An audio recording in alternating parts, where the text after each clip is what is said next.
کوشش کی اپنی گفتگو میں کچھ اصلاح پیدا کروں، الحمدللہ آپ نے ساتھ دیا، لیکن ایک نقطہ کہ میرے نوجوان دوستوں کا ذہن صاف ہو جائے کہ کون افضل ہوگا، جو تھوڑی دیر کے لیے بھی بوجھ نہ اٹھا سکے یا جو میلوں کے لیے بوجھ اٹھا سکے۔ دیکھیے سب سواری رکھتے ہیں اور سفر کرتے ہیں، یہ تیز رفتار یعنی ترقی کا زمانہ ہے، آپ کاروں پر سفر کرتے ہیں، ہوائی جہاز پر سفر کرتے ہیں۔ پچھلے زمانے میں لوگ جانوروں پر سفر کرتے تھے، گھوڑوں پر، گدھوں پر، اونٹوں پر۔ اگر کوئی رسول کو لے کر ایک میل چلے اور افضلیت ثابت کرے تو پوچھتا ہوں وہ گدھا کتنا افضل ہوگا؟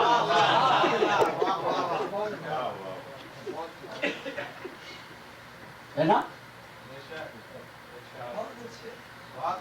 ایک روز نہیں، روزانہ لے کر جاتا ہے رسول کو، اور ایک رسول کو نہیں، 1,24,000 رسول جانوروں پر سفر کرتے تھے۔ کیا افضلیت ہے؟ عزیزان گرامی مرتبت، موازنہ وہاں ہوتا ہے جہاں صفات میں اشتراک ہو، جہاں صفات ایک دوسرے کی ضدیں ہو، وہاں موازنہ نہیں ہوتا۔ بات واضح کرو، سورج کے سامنے ہاتھ لے جا کر رکھیے، کچھ ہوگا؟ پیر کر دیجئے، کچھ ہوگا؟ سینہ کر دیجئے سورج کی روشنی کے سامنے، کچھ ہوگا؟ ذرا آنکھیں تو کھلی رکھیے۔ کیوں آنکھیں کھلی نہیں رہتی؟ اس لیے کہ سورج میں بھی نور ہے، آنکھوں میں بھی نور ہے۔ عزیزوں وہ وزن اس لیے اٹھا سکے کہ وہاں پر تینت اور تھی، پیغمبر کی تینت اور تھی، یہاں پر نبی علی کی تینت ایک تھی، ایک نور کے دو حصے تھے۔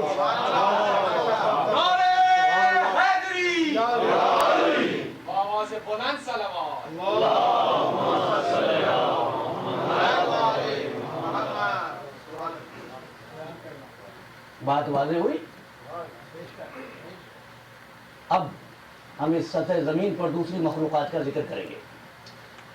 ہاں اتنا یاد رہے کہ یہ تو حشرات الارض تھے جن کا میں نے ذکر کیا، ایک بات جانوروں کی بھی سن لی۔ اور یہ زمین کا کمال ہے کہ زمین ایک فرشتے کی موجودگی میں، جس کو حکماء نے، مکاتیب فکر اسلامی نے جس فرشتے کو کہا کہ یہ ہر نوع کی رب ہوتا ہے، یعنی نگراں ہوتا ہے، وہ ان کی حفاظت کرتا ہے۔ بہرحال میرے پاس وقت نہیں ہے۔ اب وہ جو چوپائے درندے، دیکھیں ان چوپایوں کے لیے، جانوروں کے لیے قرآن مجید میں مذمت کی آیت نہیں آئی ہے۔ کہیں نہیں ملے گا کہ ان کو جنت میں بھیجا جائے گا یا ان کو جہنم میں بھیجا جائے گا، لیکن انسانوں کے لیے ملا ہے۔ جب انسانوں کو جانوروں سے بدتر پایا تو ارشاد ہوا ہم کالانعام بل ہم اضل۔ یہ جانوروں کی مانند ہے، چوپایوں کی مانند ہے، بل ہم اضل، ان سے بھی زیادہ بدتر ہے۔ جانور کیسے ہوں گے؟ لیکن جانوروں کی بات عرض کروں، کسی نے آ کر عباسی بادشاہ کے دربار میں دعویٰ کیا کہ میں اولاد علی و فاطمہ سے ہوں۔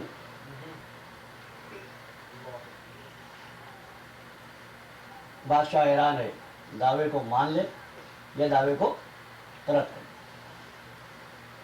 کون بتائے؟ خریدو تخمین و ظن والا علم کام نہیں آیا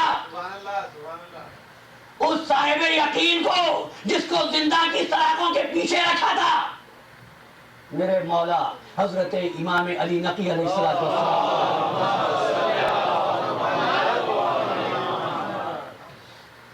فرزند رسول یہ عورت یہ دعویٰ کرتی ہے، کیا کریں؟ فرمایا کہ تو نے اپنے محل میں کچھ جانور پال رکھے، ایک کٹہرا بنایا تھا، اس کو بقتۃ الصبا کہتے تھے۔ متوکل عباسی جب کسی سے ناراض ہوتا تھا اس کو ان درندوں کے سامنے ڈال دیتا تھا۔ فرمایا کہ اللہ نے درندوں پر سادات کے خون کو حرام کر دیا ہے، اولاد علی و فاطمہ کے خون کو حرام کر دیا ہے، ان کو اس عورت کو ڈال دے۔ اگر اس کا دعویٰ سچا ہوگا تو وہ درندے اس کو نقصان نہیں پہنچائیں گے، نہیں کھائیں گے۔ سوچتا یہ ہوں کہ مولا اپنے علم سے بتا دیتے کہ اس کا دعویٰ صحیح ہے یا غلط ہے، لیکن مولا یہ نہیں فرماتے ہیں، فرماتے ہیں اس کو درندوں کے سامنے ڈال دو۔ عزیزو، بات ان سے ہو رہی ہے جو اگرچہ صورت میں انسان نظر آتے ہیں، ان کو قول امام پر شک ہوگا لیکن درندوں کے عمل پر یقین ہوگا۔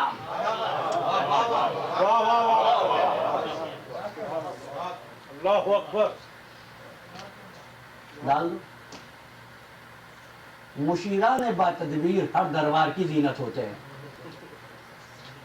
انہوں نے بات سنی، اب ظاہر ہے کہ جس کو بھیجا ہوگا بادشاہ کے دربار میں اس کے پیچھے بھی تو کوئی منصوبے بندی ہوگی نا، جس پر گفتگو کرنے کے لیے میرے پاس اس وقت بہرحال وقت نہیں ہے۔ کہنے لگے یہ جو اس عورت کو درندوں کے سامنے ڈالنے کا مشورہ دے رہے ہیں، پہلے ان کو تو ڈال کے دیکھو۔ دیکھ لیجئے، میں نے غلط نہیں کہا تھا، ان کو درندوں کے عمل پہ یقین ہوگا، قول امام پر شک ہوگا۔ اب کیسے انسان ہے یہ کس کا اتباع کرتے ہیں؟ کس کو شک ہے؟ ان کو ڈال کے دیکھیے۔ فرمایا کہ کٹہرے کا دروازہ کھول دے۔ دروازہ کھول دیا گیا۔ میرے مولا نہایت اطمینان و وقار سے پنجرے میں جانوروں کے داخل ہوئے۔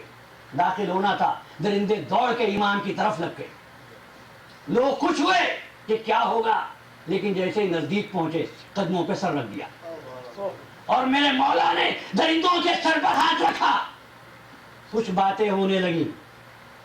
عزیزوں، بس تاریخ نے دو ہی منظر دکھائے، ایک سلیمان کا جانوروں کی بات سمجھنا، ایک علی نقی کا جانوروں کی بات سمجھنا۔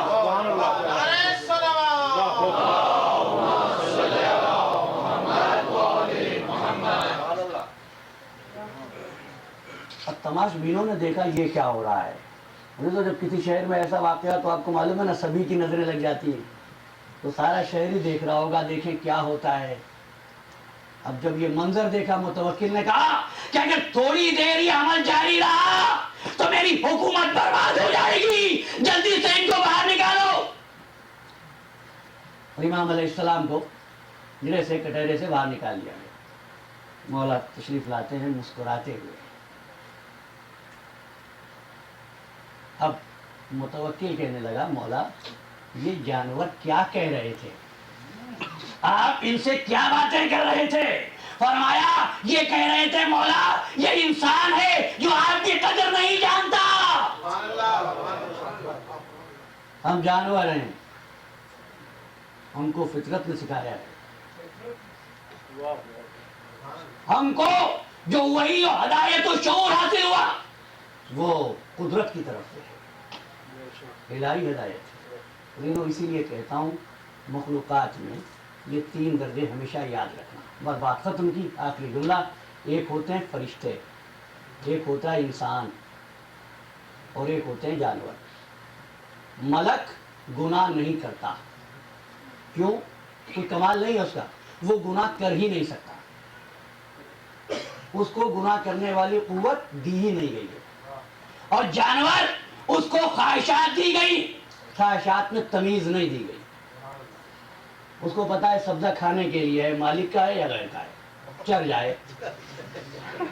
اور لوگ بھی کسی بکرے کو چارہ چرتے ہوئے یہی کہیں گے بیچارہ بکرا ہے، پورا باغ کھا جائے لیکن بیچارہ ہے، اس سے غلطی نہیں ہوتی ہے، ٹھیک ہے، اس کی غلطی نہیں ہوتی ہے۔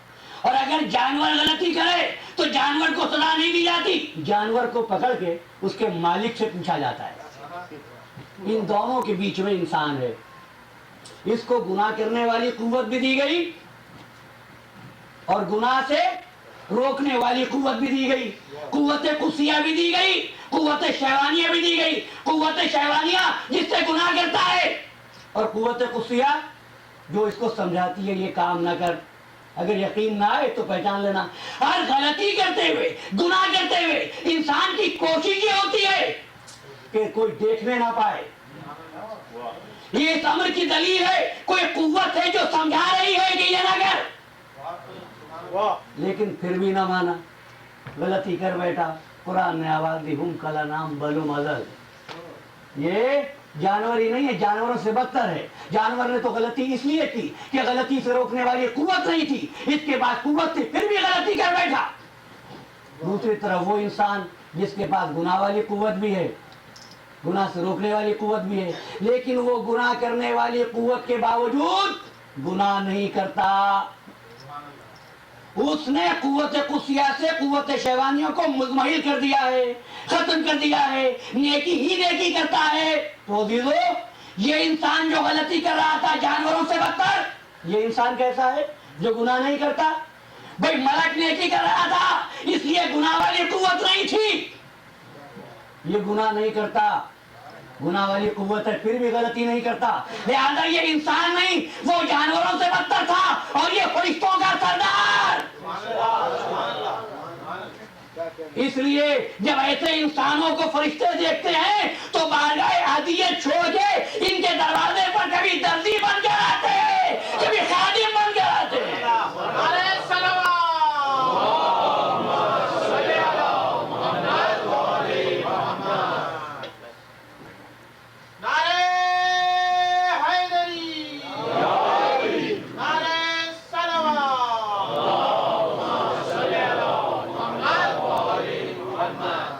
عزیزان محترم، اب معیار ہدایت کیا ہے؟ اب اگر معلوم کرنا ہو کہ مرکز ہدایت کہاں ہے تو یہ نہ دیکھنا، اصول دے رہا ہوں آج کی گفتگو کا آخری جملہ، یہ نہ دیکھنا کس دروازے پر انسان زیادہ گئے، دیکھنا کس دروازے پر ملک گیا، کس دروازے پہ جانور گیا۔ جہاں ہرنی بچہ لے کر آ گئی اور ملک کپڑے لے کر آ گیا، اور ملک کپڑے لے کر کب آیا؟ جب ان کا عالم طفولیت ہے۔ تو انسان نے، انسان کی خلقت کے وقت انسان پر سب سے پہلے کون مترد ہوا تھا؟ فرشتے۔ کیا کہا تھا؟ اتجلو فیہا من یفسد فیہا ویسفک الدماء، کیا تو ایسے کو بنائے گا جو فساد برپا کرے؟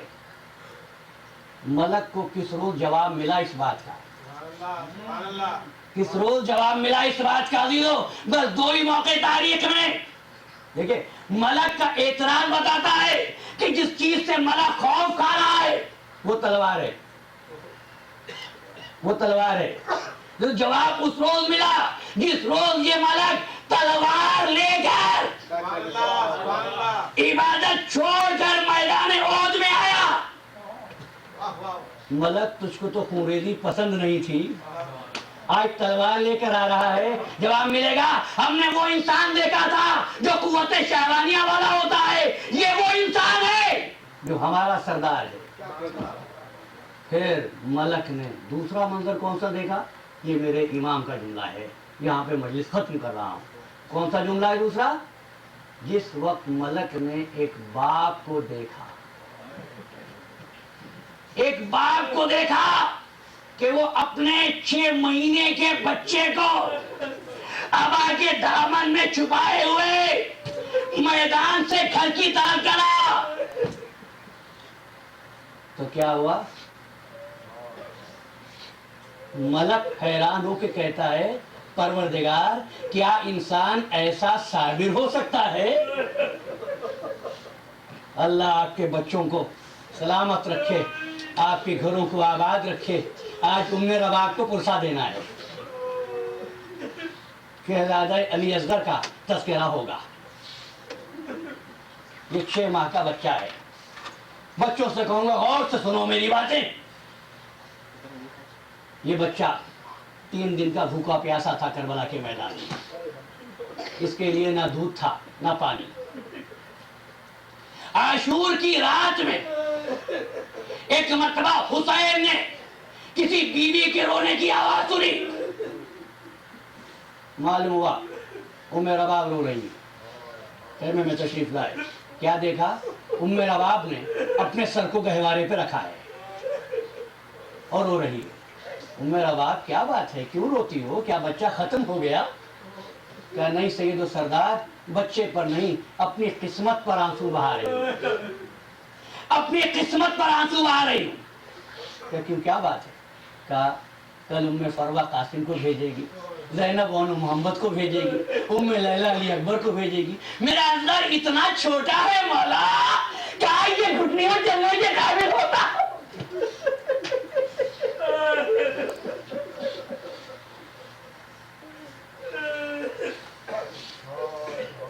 ذاکرین کہتے ہیں ام رباب نے یہ بھی کہا، آقا آپ نے فرمایا ہے کہ شہادت کے بعد ہمارے ہاتھ بندھے ہوں گے، تو سوچتی ہوں اس بچے کو کون سنبھالے گا، کون گود میں لے گا؟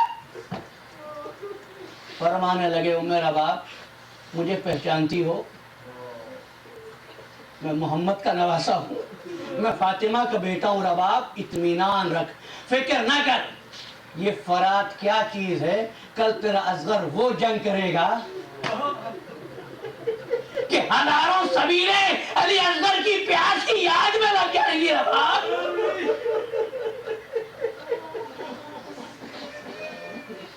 ماں کو تسلی دے دی، ام رباب گویا کہ مطمئن ہو گئی، مخبر صادق نے تسلی دی ہے، امام نے تسلی دی۔ عاشور کا دن آیا، حسین میدان میں جاتے تھے، لاشیں اٹھا کے لاتے تھے، ام رباب سوچتی تھی اب کیا ہوگا، میرا اصغر کب قربانی پیش کرے گا؟ ایک مرتبہ آ کے آواز دی، رباب علی اصغر کو لے آؤ۔ ماں خوش ہو گئی، ماں خوش ہو گئی، اور نہایت شاداں فراں ایک مرتبہ علی اصغر کو گود میں اٹھایا، آقا یہ ہے میرا بیٹا۔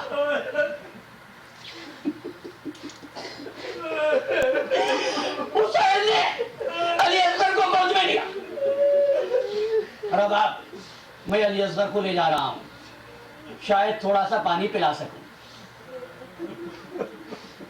ماں نے کہا اچھا والیو سردار، سید و سردار لے جائیے۔ نہ معلوم ماں نے کیا سوچا، ایک مرتبہ عرض کیا مولا ذرا تھوڑی دیر کے لیے میرا بچہ مجھ کو دو۔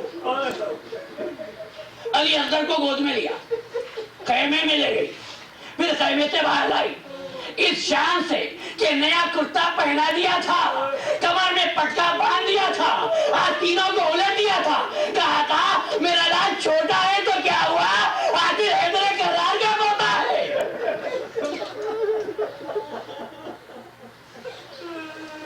بنا کے شان مجاہد کی لے چلے حضرات، الٹ دیا علی اصغر کی ہاتھ تینوں کو۔ ابھی تھوڑا سا چلے ہوں گے، ماں نے کہا مولا ایک بات بچے سے اور کہنا ہے۔ ذاکرین کہتے ہیں ماں نے بچے کو گود میں لیا اور کان میں کچھ کہا، بچہ بھی رونے لگا، ماں کی آنکھوں میں آنسو آ گئے۔ ذاکرین کہتے ہیں ام رباب نے کہا تھا اصغر بیٹا جب اپنی دادی کی خدمت میں جانا تو میرا سلام کہنا، اور اگر کہے کہ ماں نے منہ دھلا کے نہیں بھیجا تو کہنا ماں کو پانی نہیں ملا تھا۔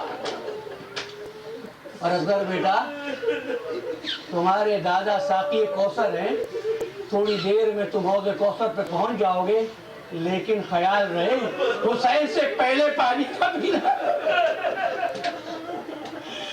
حسین سے پہلے پانی کا پینا۔ اور سنو جب میدان میں تمہیں تیر لگے نا میرے لال تو رونا نہیں، کھان دینا، کوئی یہ نہ کہے کہ رباب کے شیر کی خرابی ہے، اگر حسین کا بیٹا ہوتا۔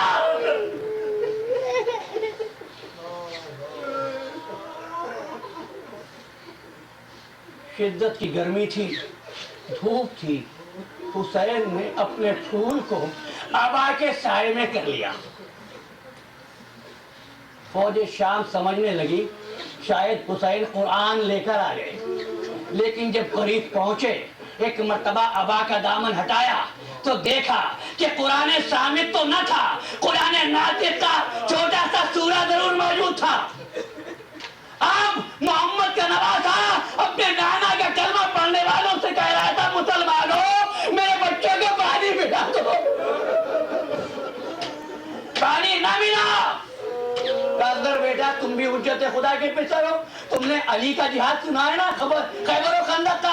اصغر کا مسکراہٹ والا جہاد سنو۔ ایک مرتبہ بچے نے اپنی خشک زبان ہونٹوں پر پھیری اور فوج شام کے سپاہی منہ پھیر کے رونے لگے۔ عمر سعد نے حکم دیا، ارملا اتنا کلام الحسین، حسین کے کلام کو قطع کر دے۔ ارملا نے تیر کو کمان پہ چڑھایا۔ کیا ہوا؟ ایک مرتبہ ہاتھ کانپے تیر گر گیا، پھر تیر کو کمان پہ چڑھایا، پھر ہاتھ کانپے گر گئے۔ سنان بن انس نے کہا ارملا کیا ہو گیا؟ تو جیسا تیر انداز ملک عرب میں موجود نہیں، ایک بچے سے ڈر گیا۔ ارملا کہنے لگا بچے سے نہیں ڈرتا، جب تیر چلانے لگتا ہوں کسی خیمے کا پردہ اٹھتا ہے، معلوم ہوتا ہے بچے کی ماں فریاد کر رہی ہے۔ عزادارو اب جو تیر چلایا نا اس نے، تو سنان نے آنکھوں پہ ہاتھ رکھ دیا۔ ادھر تیر چلا، ام رباب کو ان کے والد نے بچپن میں تیر اندازی کی مشق کرائی تھی، ادھر تیر چلا، آواز نہیں مانے اصغر بیٹا، فاطمہ کی آواز